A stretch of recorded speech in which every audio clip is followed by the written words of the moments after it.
Bueno, en la mesa tenemos a Pablo Ley, que es el director del Departamento de Arte, Ciudad y Territorio, y a Flora Pescador, que es nuestra experta en paisaje, y es lo que va a llenar este acto final.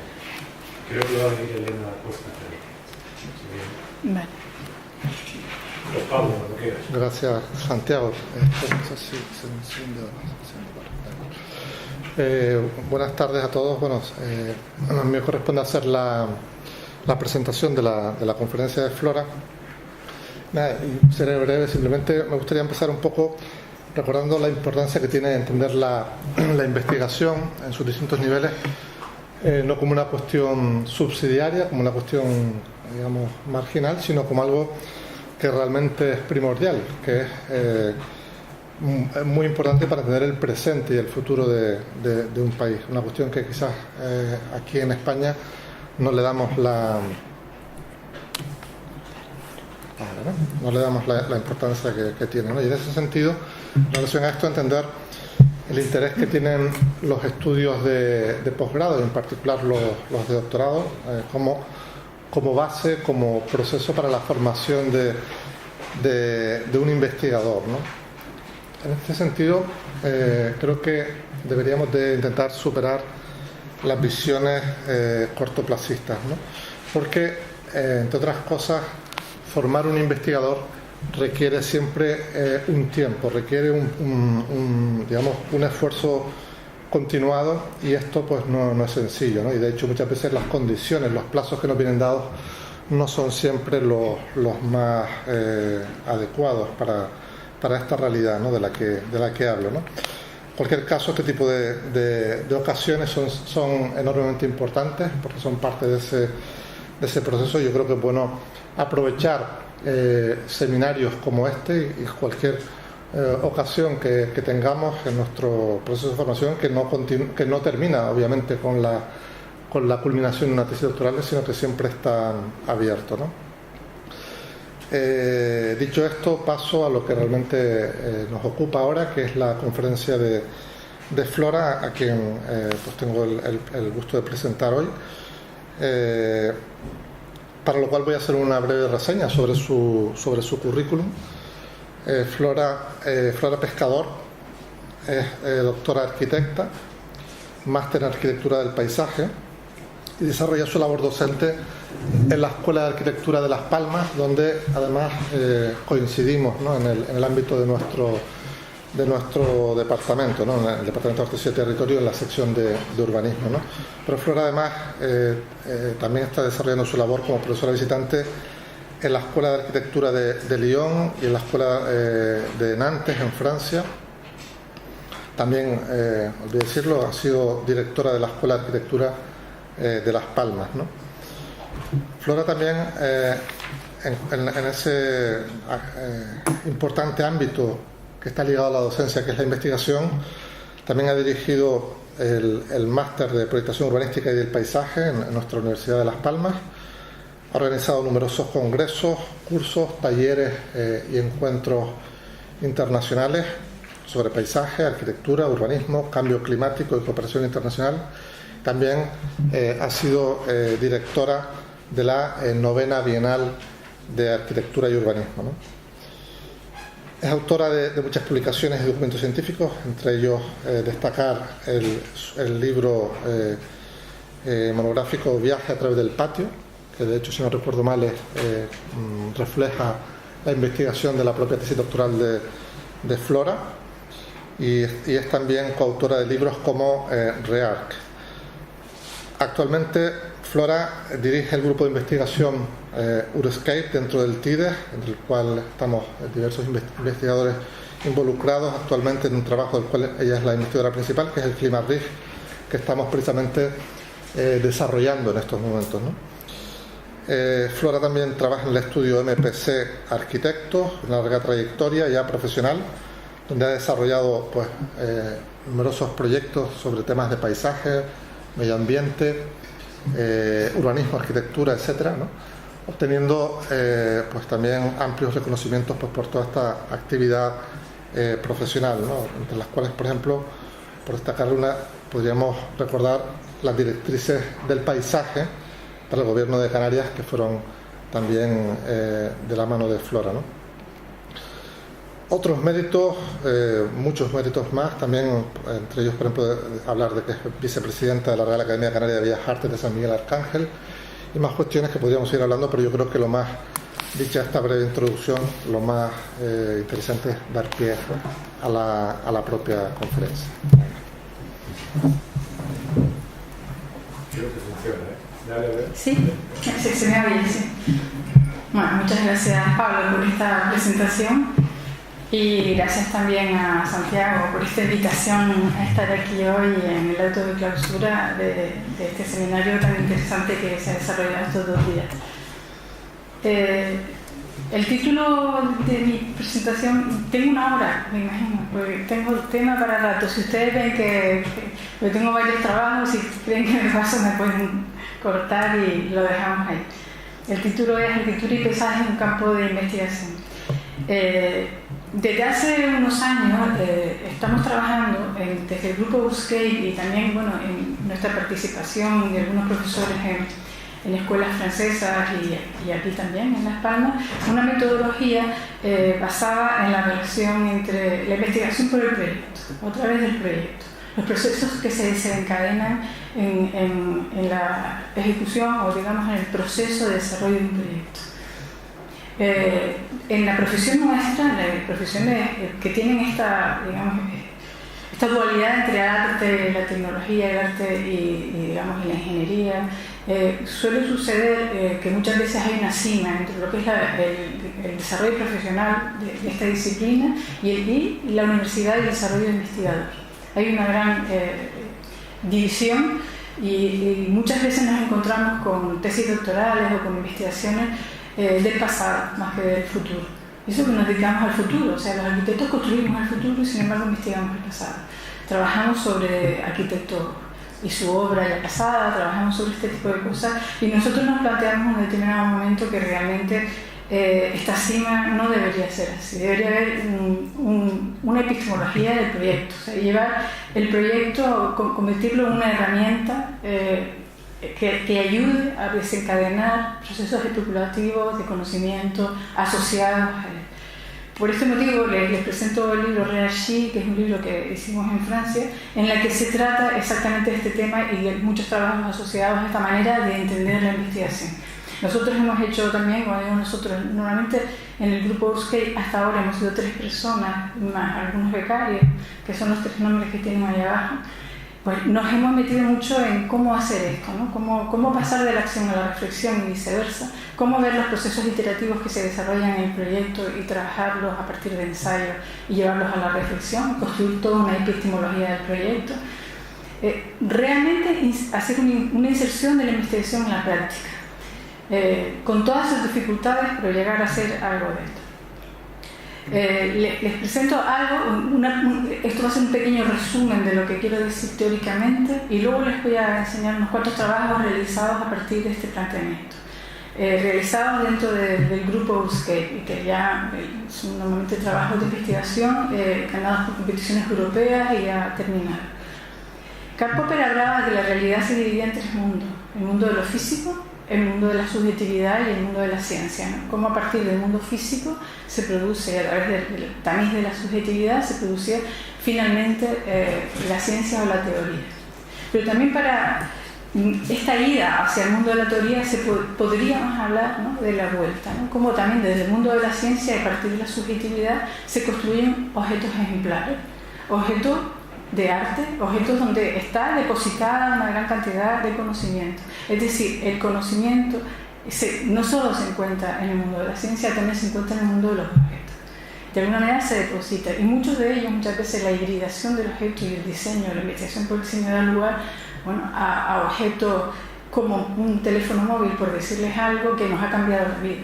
Como al final estas asociaciones pueden llegar a transformar realmente la vida de la gente y de los usuarios.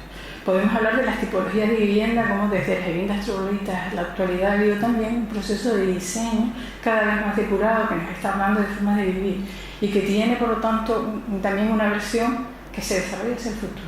Entonces, este tipo de procesos que se desencadenan cuando trabajamos en un proyecto son normalmente iterativos, son normalmente de ensayo y error, ¿no? De vuelta y error. Un trabajo de proyecto siempre es un trabajo de reflexión que te lleva a ensayar a partir de conceptos, a partir de datos, a partir de una evaluación de esos datos y llegar a contrastarlo con un proyecto.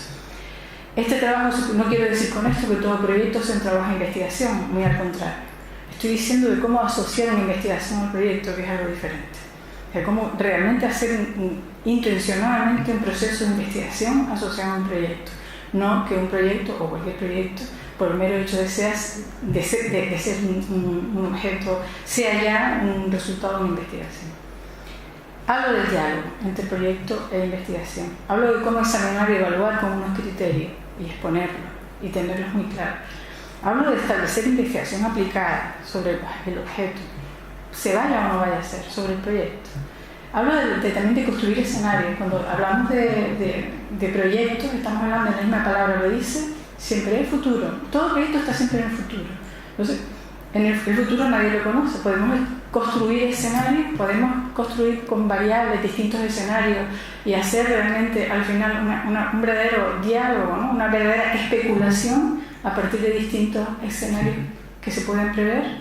Esto es construir también la investigación.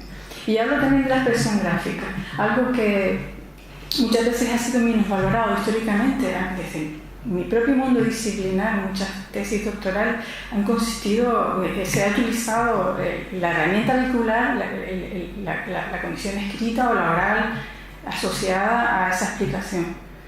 Y sin embargo, muchas veces pensamos, los arquitectos y todo aquel que se dedica a la expresión gráfica, como muchas veces con una gráfica explicas muchas cosas que incluso con palabras no lo podrías decir. Como la expresión gráfica es también un vehículo de expresión de la investigación.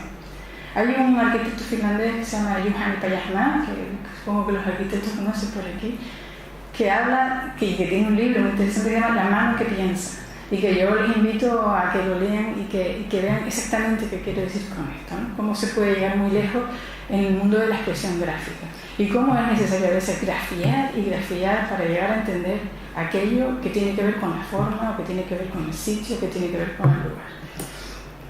Los razonamientos, yo creo que ya estuvo por aquí Vicente Mirallar explicándolo de esto.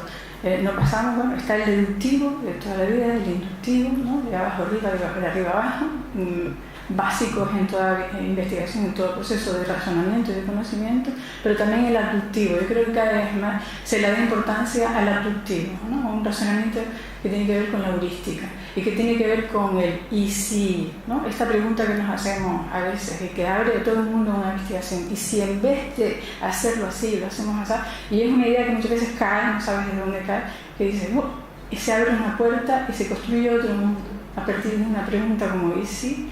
Bueno, pues eso para mí es el pensamiento abductivo, ¿no?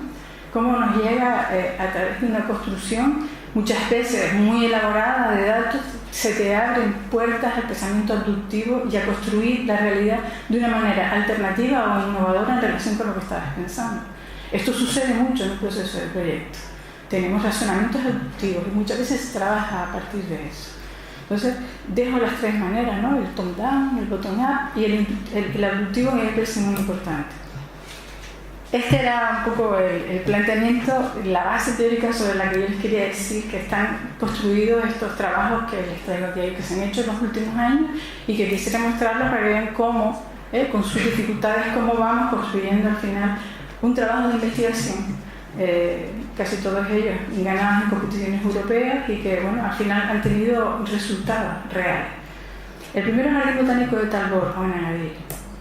Esto es un trabajo que hicimos Vicente Mirallar y Intaira, Ángel Casa, y que dirigí yo desde el año 2010 y que todavía se desarrolla y se desarrollará muchísimo durante muchos años con un proceso de largo plazo.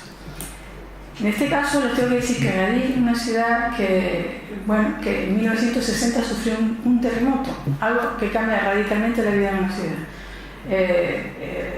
Desapareció completamente, murió mucha gente, la ciudad quedó muy deteriorada y la tuvieron que derruir y hacer desaparecer completamente. No solo eso, sino además estaba situada en una falla, muy cerca de lo que es la cadena del Atlas, y ahora mismo está prohibido construir, y la nueva ciudad se desarrolla, que es muy interesante también, se desarrolla en otro sitio más hacia el sur de esta parte.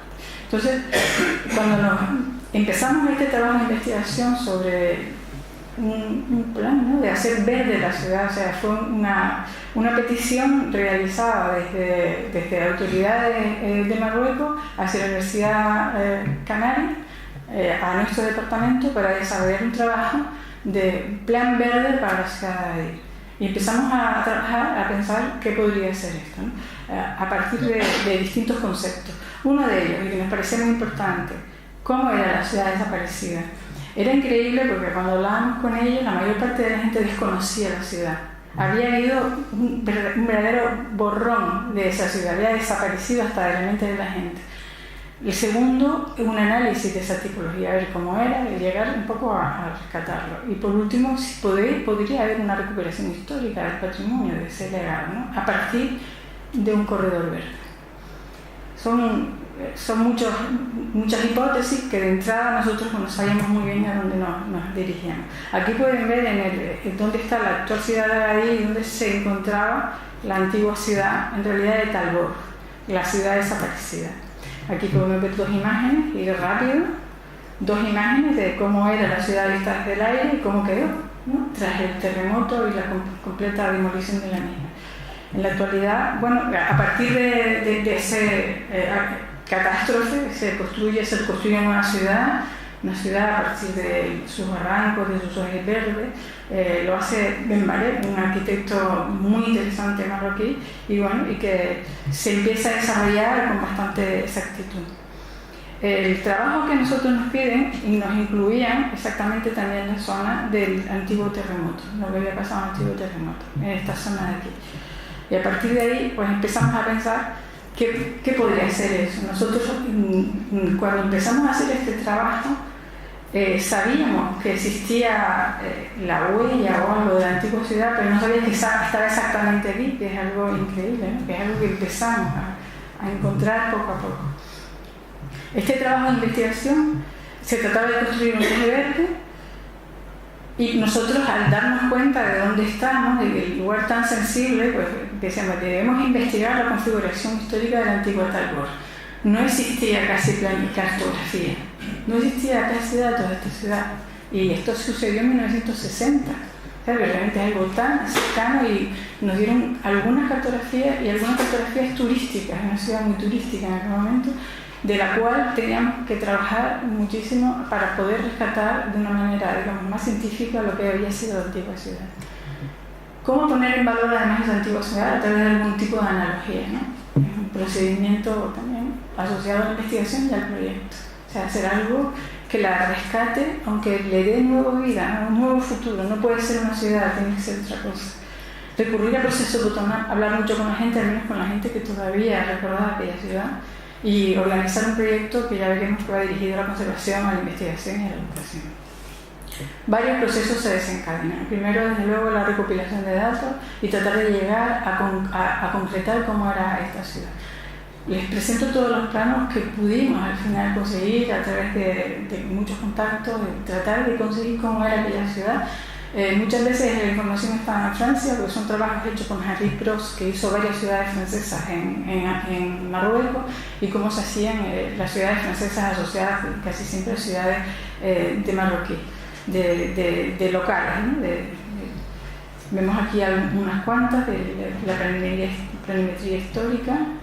Están de Agadir, esto un plan francés para hacer una segunda ciudad francesa paralela a la ciudad de Agadir.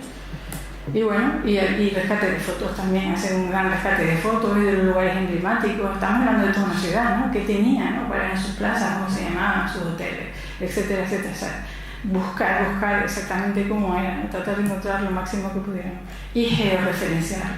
Y aquí empezaba también un trabajo de, bueno, dónde está y cómo se ubicaba esta ciudad exactamente, ¿no? ¿Dónde estaban sus calles? ¿Cómo podemos georreferenciar todas y cada una de sus calles? En el lugar prácticamente no se puede leer nada. El lugar incluso Para los locales, la gente local, es un lugar totalmente desaparecido, se hacen prácticas de autoescuela, la gente lo conoce por otras cosas y no tienen ni idea de lo que ahí sucedió, un lugar de una catástrofe tan grande y sin embargo es un lugar totalmente olvidado. Es una llanura sobre el mar, el final de la ciudad de Agadir, donde si vamos a pie, en las visitas que hicimos in situ no veíamos absolutamente nada, quedaba algún muro, alguna cosa rara, pero fue un trabajo también de búsqueda de qué queda por aquí, con los planos en la mano y tratar de decir, aquí hay una escalerita y aquí hay no sé qué. Bueno, al final levantamos la ciudad, les ahorro todo el proceso, ¿no? Porque a través de planos, unos más exactos, otros menos, porque unos eran turísticos, otros era muy complicado y las poquísimas referencias que encontramos en el lugar conseguimos insertarlos, darnos cuenta que la ciudad había sido cortada por una vía ahora mismo de llegada al puerto, alguna escalerita que quedó, algún murito, moviendo, y al final, y ponerle nombre a todo, ¿no? Y saber exactamente a través de las fotos dónde estaban las plazas, cómo se llamaban las grandes plazas, dónde estaba un hospital, dónde estaba lo que fuera.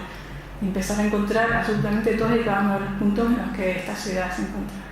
Y una vez que tenemos esta imagen fija, ¿no? Y colocada en su sitio, porque no está toda la ciudad, está casi toda, está en un lugar muy desvinculado de la actual ciudad, de manera, pues empezar a pensar qué podemos hacer con ello, porque nos estaban pidiendo un corredor verde, ¿no? Un corredor verde. Entonces aquí nace pues, los procesos adoptivos y sí, ¿qué podemos hacer ahora? ¿No? ¿Qué podemos hacer para darle sentido a este trabajo?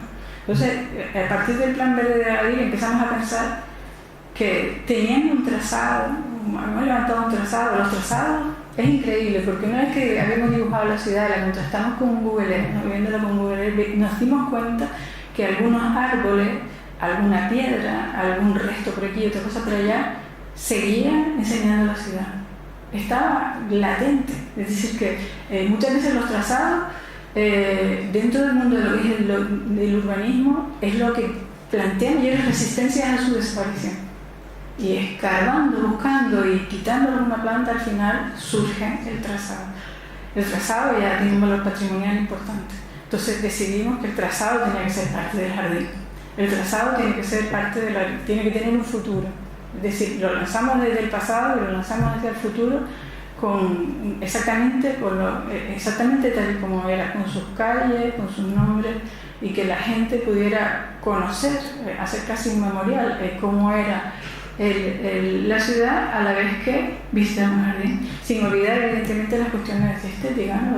Pensar, bueno, pues también como puede ser un jardín asociado pues a su trascendencia también desde el punto de vista del arte, ¿no? Como conectar las cosas, sobre todo teniendo en cuenta que estamos en una cultura que tiene una amplísima y antiquísima tradición de jardines y de recursos, el tratamiento del recurso del agua, básicamente, muchas otras cosas como esas, y cómo podríamos también incorporarlo para reinterpretar esta ciudad, ¿no? Para darle una nueva visión.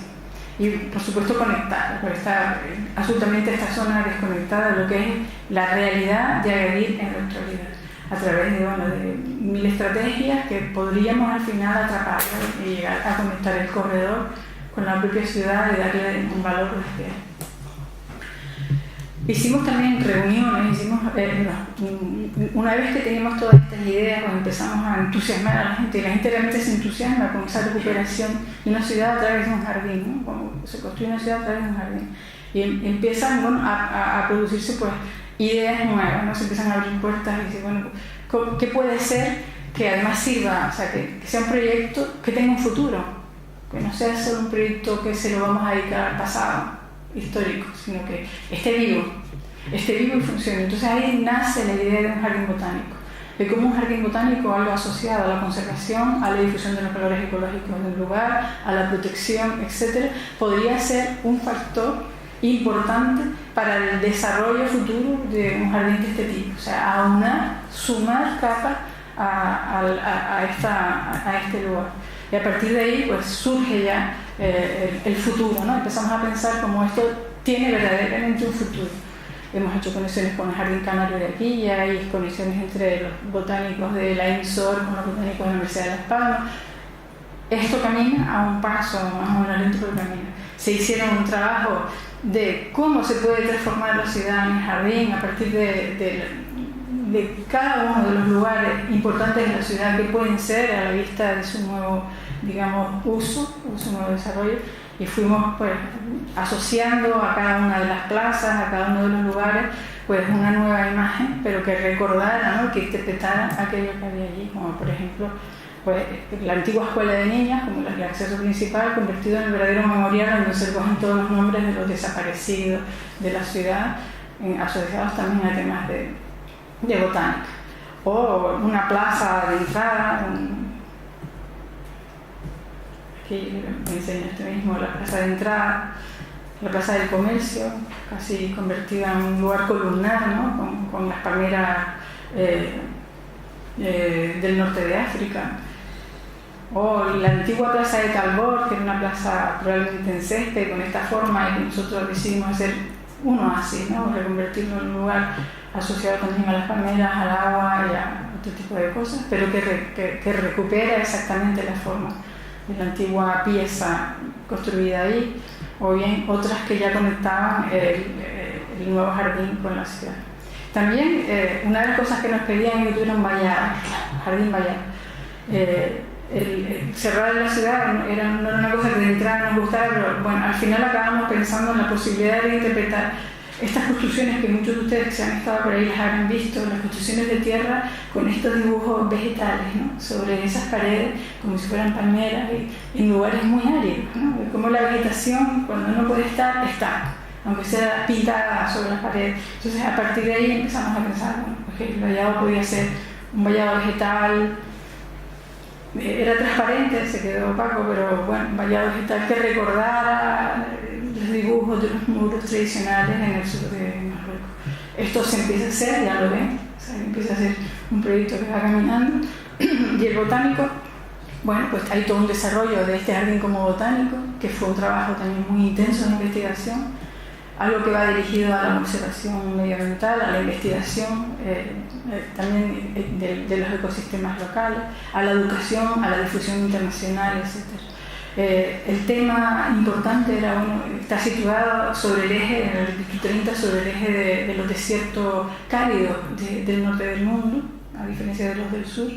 Y bueno, queríamos que tuviera estas cuatro patas, ¿no?, que estuviera dedicado a la conservación, a la flora local, al argán, al arganier, a todas las asociaciones, por ejemplo, a lo que nos une, la Macaronesia, que también hay, que hubiera investigación de cómo se hace aquí en el Jardín Canario, de gemoplasma, de posibilidad de utilización de semillas para la conservación de especies amenazadas, y también a la educación, llevar a los colegios, o sea, que fuera un dispositivo realmente que modificara, que tuviera vida propia, ¿sabes?, en una nueva ciudad, pero que fuera un dispositivo de modificación de la realidad y muy dirigida a la conservación del paisaje, y que también entrara dentro de lo que son las redes de jardines botánicos del mundo que existe para poder posibilitar la difusión.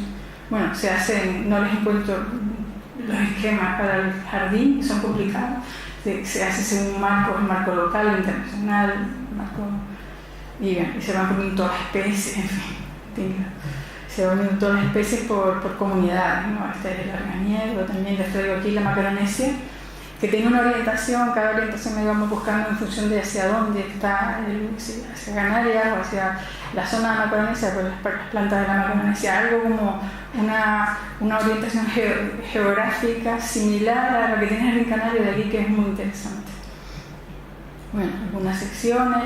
Al final lo que queríamos es que en este lugar, que hoy es una mancha oscura en la ciudad de Adir, pues renaciera la vida, o sea, que apareciera esto, que tiene un valor patrimonial desde el punto de vista histórico, pero que tiene un futuro importante desde el punto de vista de su desarrollo futuro, y que está ahí, que se está trabajando en él. Hoy, si miramos Google Earth, es curioso porque ya empezamos a ver los caminos, cómo se van abriendo, y bueno, poco a poco se va desarrollando este jardín. Este es un trabajo que les he explicado como un proyecto, se puede convertir en un trabajo de investigación o que tiene una investigación asociada, ¿no? Lleva una investigación asociada y no es simplemente empezar a dibujar y decir, bueno, esto puede ser. No, ¿cómo cuesta realmente llegar a hacer un trabajo como este que contado así rápido? Parece que se hacen, y no, o sea, se tarda tiempo y hay mucha elaboración, hay mucho contacto, etc. Este es otro trabajo, que en este caso lo dirige Vicente Minallave, que se llama Tacatonado. También está en Marruecos.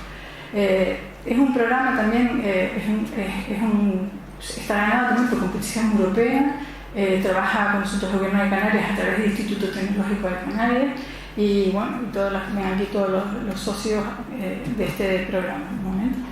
Los objetivos que tenía el trabajo uno de ellos frenar el éxodo rural.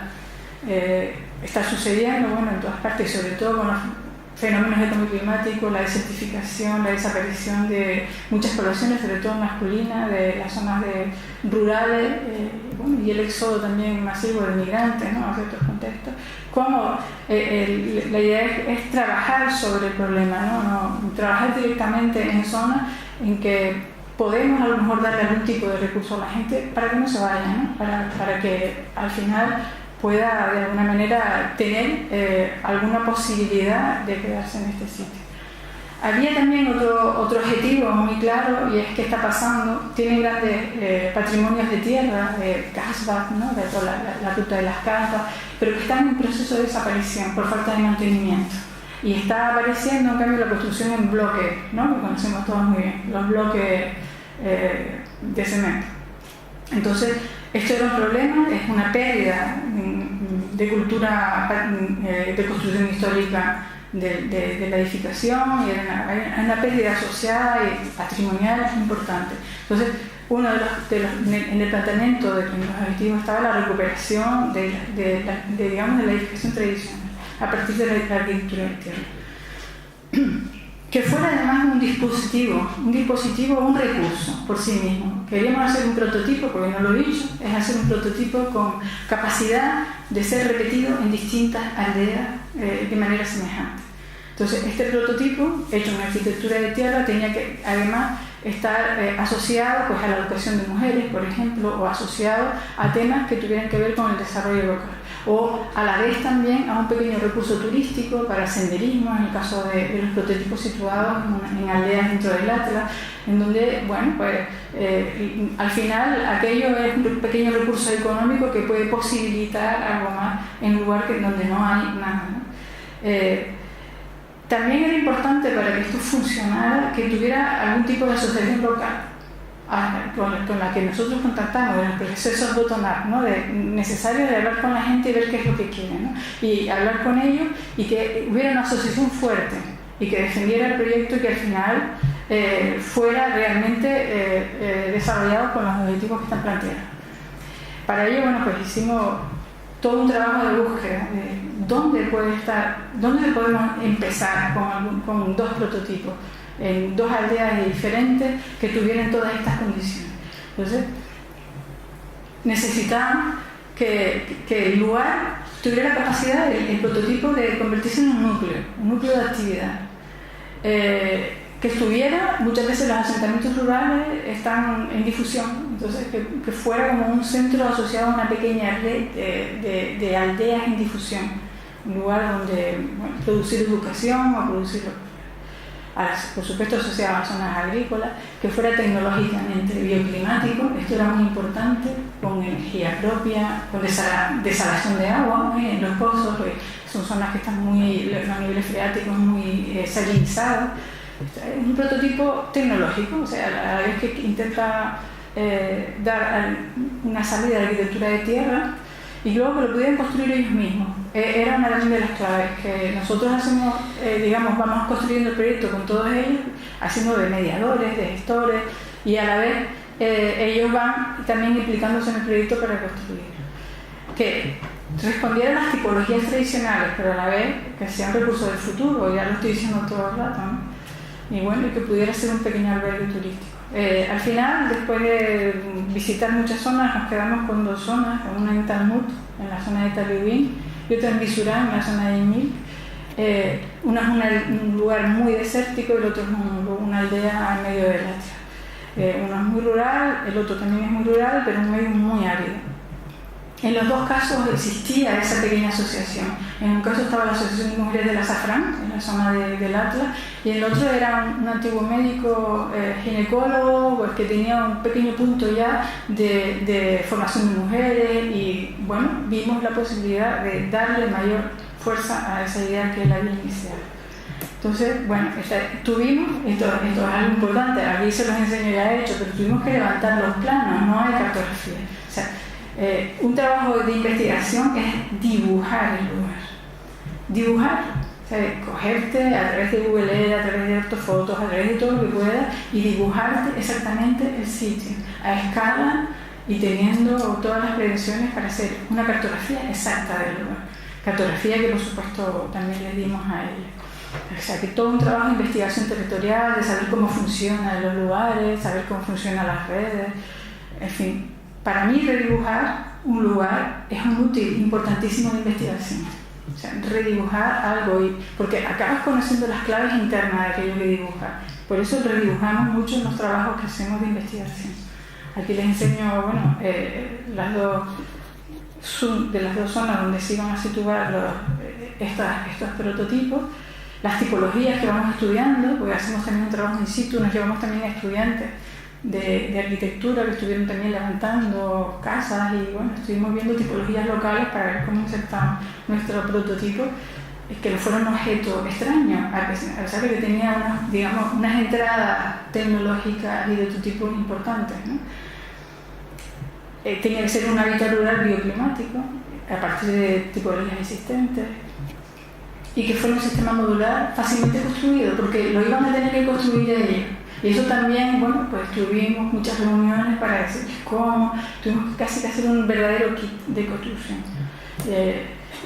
¿Cómo hacemos todo esto? O sea, ¿dónde están las ideas? En primer lugar, para la forma, las tipologías básicas nos servían para rediseñar nosotros también una casa-patio, veíamos que era muy importante, con una protección grande al soleamiento, es muy duro en estos lugares. Ya pensábamos entrar en una doble piel, ¿no? Y cómo sería esta piel. Estudiamos todos los parámetros con la ayuda del Instituto Tecnológico relativos al viento, al soleamiento, a la salinización, etcétera, etcétera. O sea, llegamos a construir con datos reales un prototipo que está basado en parámetros reales del lugar. También las cartas solares, ver cómo funciona según la orientación el prototipo en función del soleamiento, cómo habríamos una cierta porosidad en el segundo muro en relación con la propia, movimiento del sol y cómo llegábamos hasta el interior, ¿no? Y cómo, tamizamos esa potencia, y hacemos un cierto aislamiento térmico del sitio.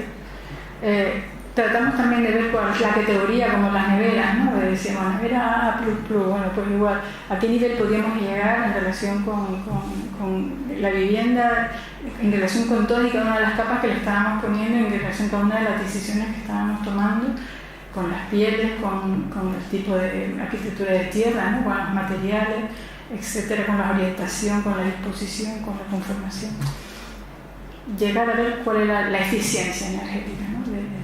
Y este es el kit, ¿no? Al final acabamos construyendo un kit de montaje según pequeñas piezas con un bareque y que ellos, este sería para el Divisurán, asociado a una pieza que ellos tenían, que les dije antes, que era una pequeña edificio para la formación y la educación, guardería, muchas cosas, y le uníamos el nuevo edificio y en la zona de Talmud, que estaría por aquí, con un pueblo ya más rural en medio del Atlas.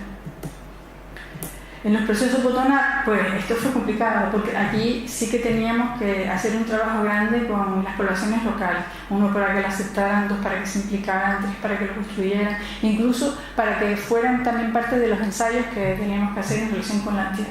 Ellos fueron los que se encargaron, aquí vemos reuniones con discusiones, enseñando las cosas que se podían cambiar, escuchando sus preguntas y modificando a partir de eso. Y con ellos también hicimos distintos ensayos, por ejemplo, de tierras y aguas, ¿no? De qué tipo de combinación o de mix de agua y tierra, porque si abandona la arquitectura de tierra es porque sí es un mantenimiento muy grande. Y muchas veces siempre lo va a exigir, pero nosotros preguntamos, bueno, ¿cuál sería la arquitectura de tierra o la tierra que mejor nos iría?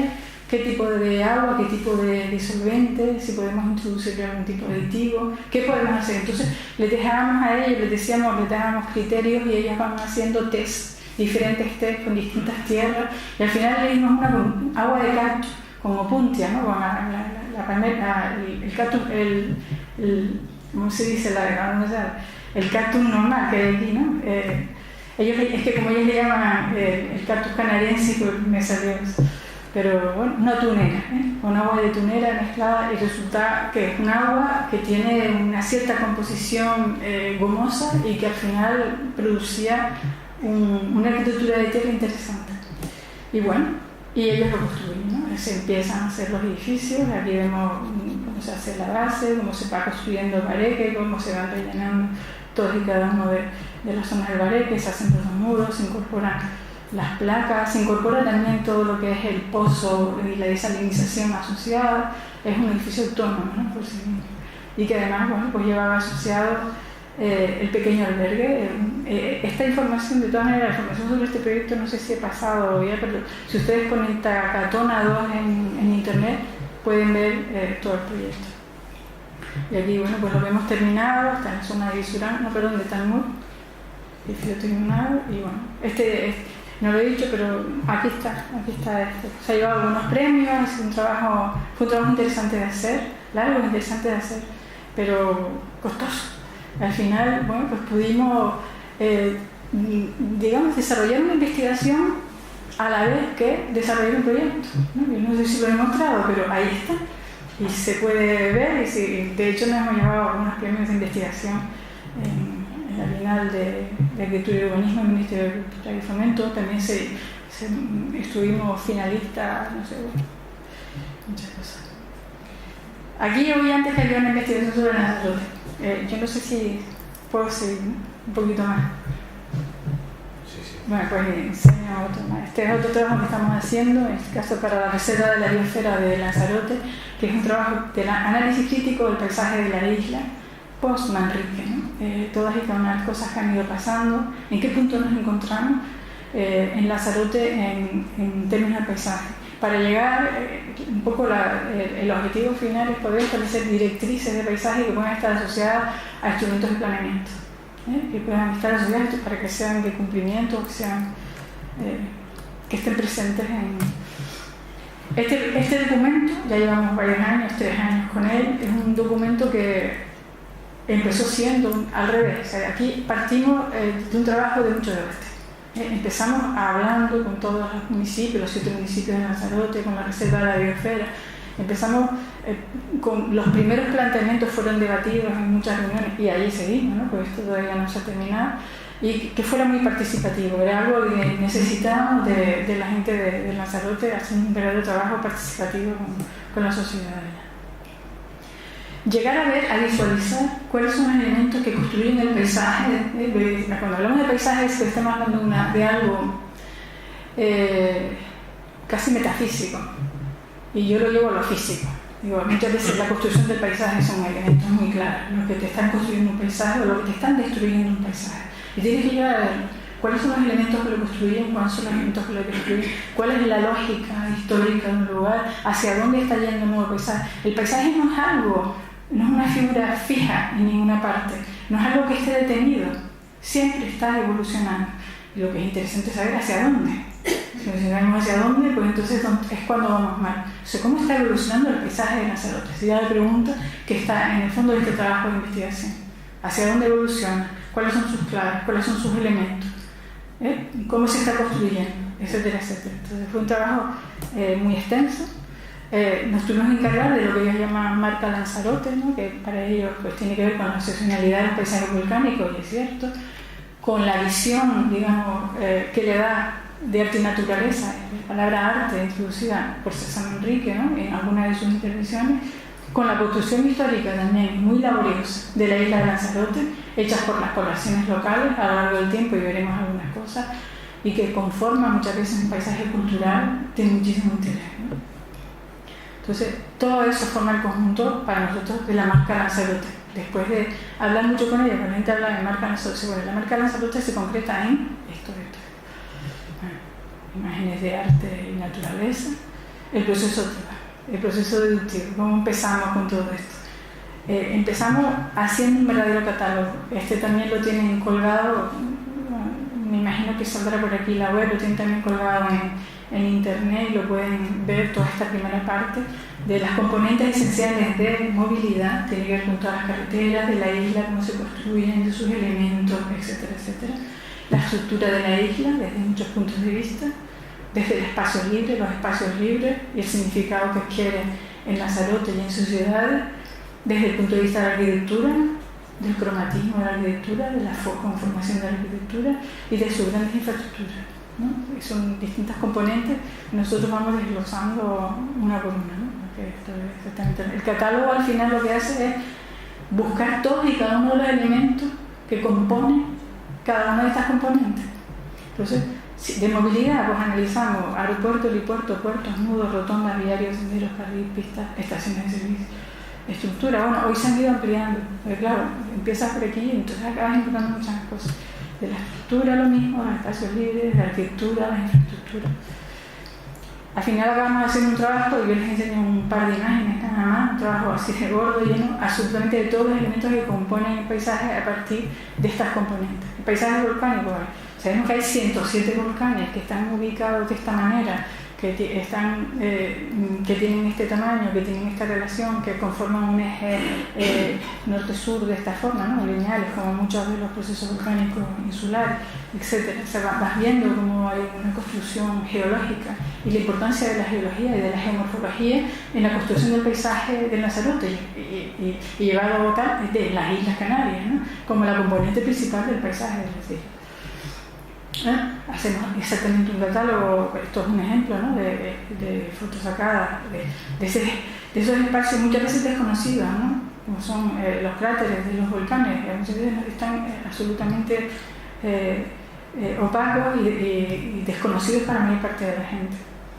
Las estaciones de servicio, las rotondas, y vamos a ver que había 4 veces más rotondas que volcanes, ¿no? Para hacer la isla de los volcanes. Bueno, ¿qué está pasando ahora? Estaciones de servicio y todas y cada una de las estaciones de servicio y como cada una de las imágenes corporativas está rompiendo mucho la construcción de un paisaje histórico, ¿no? Porque está apareciendo la preeminencia de las imágenes de las marcas corporativas de cada una de las estaciones de servicio o de los centros comerciales o de lo que sea y está construyendo un paisaje estándar que podría estar aquí y en cualquier otro sitio.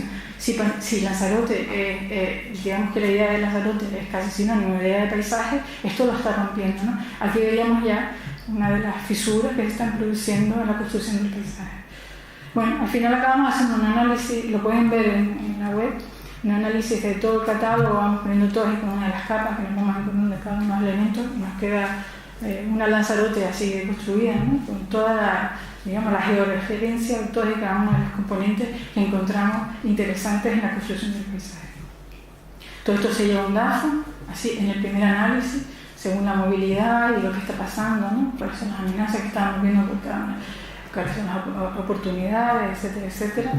Imposible de explicarlo, pero se hace una síntesis de toda esta información extraída y entonces empezamos los procesos de gestión, ¿no? Y ahora qué, no sé, con lo que tenemos, ¿qué es lo que está pasando? Podemos llegar a determinar, a concretar exactamente. Primero que es para nosotros ya una marca en Lanzarote, entonces empezamos a ver que Lanzarote, la definición entra por isla volcánica, desde luego, el primer factor es la geomorfología, ya lo dije antes, y la geométrica. Es impresionante ver cómo esa isla ha sido construida por la mano del hombre, ¿no? Cómo ha sido construida desde el mundo de la agricultura, desde el mundo de la geometría necesaria para obtener recursos en un lugar muy árido durante muchas etapas históricas como la isla de Lanzarote y que al final construye casi un velo sobre la isla con unas lógicas muy diferentes, ¿no? No todo es la geria, ¿no? Hay muchísimas lógicas.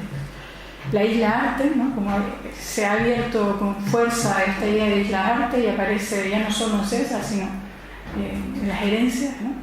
Isla turística, obvio, un paisaje económico construido, rentable y necesario, ¿no? para el desarrollo económico de la isla, y una isla interiorizada. En Lanzarote sí, es curioso porque te encuentras cómo hay una interiorización del paisaje por parte de la población. Hay una vertiente cultural construida por las poblaciones locales. Ahora realmente ha llegado a calar la idea de que Lanzarote es un paisaje atractivo y la gente lo construye voluntariamente, ¿no? No siempre, pero vemos como yo desde luego que envidio esta capacidad, ¿no?, por parte de la población de Lanzarote de tener el paisaje en la cabeza, ¿no?, de construir, de las cosas que hacen. Es verdad que a veces aparecen gomas, aparecen palos y aparecen otras cosas, pero no es lo normal. No es lo normal. Para mí, de las islas donde más se cuida muchísimos aspectos que tienen que ver con el paisaje y con la construcción, digamos, cotidiana del paisaje, ¿no?, según el Convenio Europeo del Paisaje, la cotidiana, la que hacemos todos y cada uno de nosotros con lo que vamos haciendo todos y cada uno de nosotros por ahí. Y la volcánica, yo creo que es el rasgo, uno de los más bellos que tiene la isla. Para mí, los volcanes son verdaderos monumentos, son los hitos de Lanzarote, ¿no?, los más llamativos, más que cualquier otra cosa. Tiene un grado de protección alto, en una isla tan llana, ¿no?, que tiene esos horizontes enormes donde aparecen los volcanes aquí y allá, que están marcando los hitos y los monumentos reales de esta isla. Tiene un paisaje muy definido. Bueno, al final acabamos estudiando todo y cada uno de los volcanes en función de distintas componentes. Si es accesible, si se utiliza la tierra, si yo qué sé. Según distintas variables, pues va dando categorías de volcán, si está absolutamente protegido, si está utilizado, si hay edificación, por ejemplo, etc. Isla geométrica. Ya dije antes que la isla es una de las islas más construidas, sobre todo en periodos de largos periodos, económicamente con pocos recursos, que han vivido del azar, han vivido muy pocas cosas, y es una isla muy desértica, ha tenido un déficit importante del agua, y ese déficit del agua les ha obligado a ser muy ingeniosos en la construcción del territorio para la obtención de un recurso del que carecen, ¿no? La Jeria, todos sabemos cómo está construida y cómo el recurso agua es de una inteligencia increíble, el cómo se construye una Jeria para obtener un recurso que aparentemente no se tiene, ¿no? A partir de la pilla, a partir de los enarenados, a partir de las construcciones de la geometría, hay mil estrategias. Entonces, esta isla está toda ya tapizada por una gran alfombra geométrica. Y veíamos que esta construcción local era de una importancia, una belleza enorme, que construye realmente el paisaje. Empezamos a hacer tipologías de construcción de esta alfombra, ¿no?, en las Jerias, por ejemplo, ¿no?, las que mejor conocemos. Cómo la Jeria ha ido evolucionando, no siempre es igual, parece que hablamos de la Jeria y sea siempre algo. La Jeria ha ido evolucionando, es realmente un cultivo protegido, ¿no?, es un paisaje protegido en la actualidad, pero vivo, y la obtención de la uva es muy costosa en los ojos, muy costosa, y todos lo sabemos. Entonces están apareciendo un paisaje más estándar, en donde la recogida de la uva sea más sencilla. Esto implica una evolución. Entonces digamos que hay cambios por aquí, ¿no? Vemos cómo va evolucionando, cómo se ha ido transformando en algún caso, y hay zonas que están en franca evolución. Las dimensiones también, hay evolución, vemos cómo parametrizamos absolutamente todo. En este caso les enseño la Jeria, ¿no?, haciendo los parámetros de los cuadrados, tal, cómo va apareciendo una dimensión de grano y de organización de este paisaje agrícola.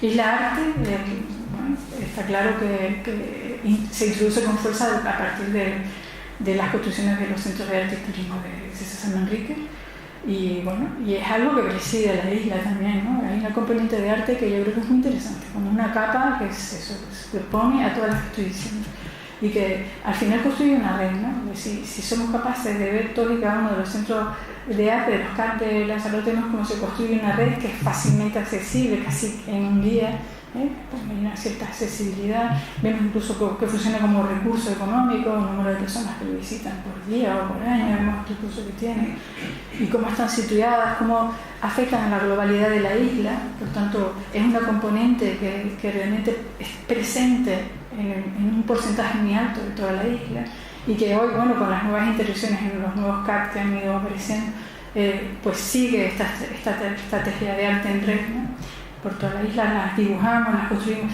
Dibujar arquitectura, dibujar una intervención, de eso yo digo a los arquitectos algo es fundamental para entenderlo, ¿no? Cuando dicen, bueno, ¿esto cómo está hecho? Entonces lo dibuja, y ve los volúmenes, y dónde está el agua, y cómo no sé qué, y acabas entendiendo un poco la lógica del pensamiento que llevó a hacer por el jardín de cactus, que sabemos todos que es una cantera, pero cómo al final se reconstruye ese jardín, ¿no? Y cómo está hecho todo esto, ¿no? Entonces nos quedamos al final con un patrón de construcción que es interesante y que está asociado, bueno, pues a la creatividad, en este caso de San Manrique y sus colaboradores.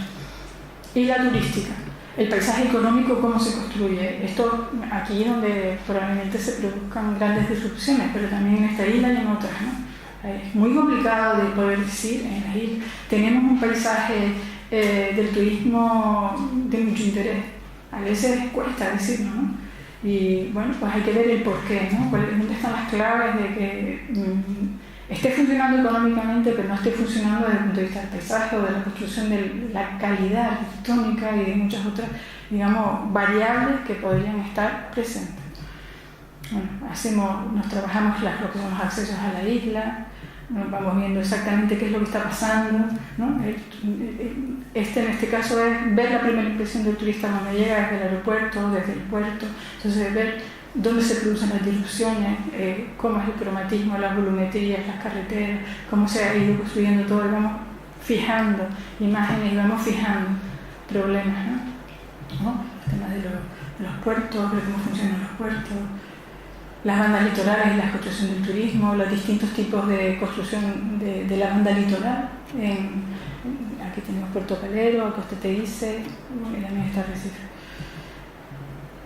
El urbano turístico con sus tipologías asociadas, algunas las reconocemos, está el caso de Puerto Calero, está Playa Blanca.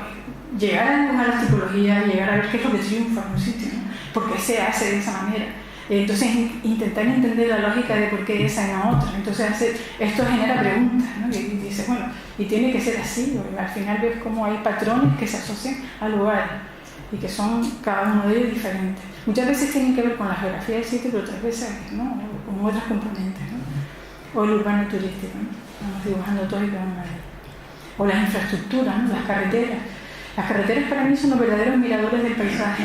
Y en Lanzarote funciona. O sea, en Lanzarote es difícil encontrar un mirador donde pararte y decir, quiero ver estos volcanes. No, es una de las estrategias a realizar. Entonces, vemos cómo las carreteras, su proliferación, su construcción por banda, tecnifican un paisaje, ¿no? Van tecnificando la visión de un paisaje. Y la van tecnificando a partir, bueno, de líneas, de bandas ajardinadas de una determinada manera, del roce utilizado de otra manera, de muchas cosas, o de la propia tecnificación de la carretera y la necesidad de introducir el código de la circulación, ¿no? Y todo lo que eso implica. O la rotonda que dije antes, o la construcción sobre la rotonda y lo que está pasando. En fin, toda una tipología asociada a estos miradores del paisaje que yo llamo la carretera. Aquí vemos las gasolineras y la isla interiorizada. Ya les dije antes que la cultura paisajística de mucha gente en Lanzarote es exquisita, y hablar con ellos y sufren mucho cuando las cosas se hacen mal, y ves como verdaderamente sienten y tienen un enorme cuidado sobre la construcción de sus paisajes, y saben que la construcción del paisaje son elementos que se construyen, que no es algo, sino que esto se hizo así, no se hizo así. Hay toda una discusión realmente culta de cómo puede ser la construcción del paisaje. Comparten unas normas mínimas, ¿no? Y la norma mínima a veces funciona. Si fuera una norma muy compleja, pues son normas mínimas que están muy interiorizadas por la población. Y esto es un valor que probablemente se introduce en el momento que César Manrique también lo subraya, lo valora y lo incentiva, ¿no? Y a partir de ahí hay toda una interiorización popular de una manera de hacer, ¿no? que va evolucionando. Ya lo dije antes, el paisaje siempre está evolucionando, y en algún caso de una manera para ellos negativa, ¿no? Bueno, vemos cómo es la construcción de lo urbano, los espacios vacíos y los llenos, ver cómo, lo podemos ver en la guía, en Yaiza, cómo las poblaciones tienen una porosidad enorme, ¿no? Cómo se insertan en un territorio digamos, de parcela agrícola, no es natural en la propia ciudad, nace una cosa de la otra o la ciudad, ¿no? Y viceversa. Y tiene un cierto equilibrio esta forma de hacerlo. Muchas de las ciudades de la isla, entonces vamos estudiando la porosidad de cada una de ellas. Todo esto ha llevado a un proceso tonal de discusión para llegar a las directrices que no estamos todavía, ¿eh? Estamos ahí en discusión de cuáles son las directrices mínimas también, ¿no? Porque ya tenemos claro que aquí tenemos que llegar a un punto mínimo de acuerdo y de interiorización de componentes de paisaje que no desvirtúen de alguna manera el legado, de un legado histórico que, aunque evolucione, tiene que tener un futuro, evidentemente, y habrá que aceptarlo, que evolucione de manera cualitativa, ¿no? Que sea de una calidad muy aceptable. Bueno, yo no sé, yo con esto, si quieren, termino, porque todavía tengo más, pero y lo dejo aquí. Y si quieren hacer alguna pregunta o algo, pues